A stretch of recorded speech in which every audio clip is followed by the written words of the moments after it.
ಸಡಗರ ಸಂಭ್ರಮದಿಂದ ಜರುಗಿದ ವೆಂಕಟೇಶ್ವರ ಸ್ವಾಮಿಯ ಬ್ರಹ್ಮರಥೋತ್ಸವ ಮಲ್ಲನಕಟ್ಟೆ ಮಜರೆ ಗ್ರಾಮ ಕೋಡೇನಹಟ್ಟಿಯಲ್ಲಿ ತಿರುಪತಿ ತಿಮ್ಮಪ್ಪ ಸ್ವಾಮಿ ಸೇವಾ ಟ್ರಸ್ಟ್ ವತಿಯಿಂದ ತಿಮ್ಮಪ್ಪ ಸ್ವಾಮಿಯ ಗರುಡೋತ್ಸವ ಹಾಗೂ ಕಲ್ಯಾಣೋತ್ಸವ ಮತ್ತು ಬ್ರಹ್ಮರಥೋತ್ಸವ ನೂರಾರು ಭಕ್ತರ ನಡುವೆ ಸಂಭ್ರಮದಿಂದ ಜರುಗಿತು.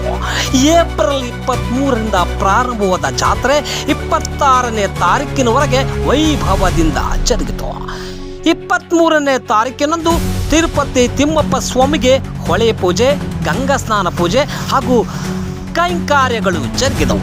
24ರಂದು ದೇವಸ್ಥಾನದ ಆವರಣದಲ್ಲಿ ಅನ್ನ ದಾಸೋಹ ಕಾರ್ಯಕ್ರಮ ನಡೆಯಿತು.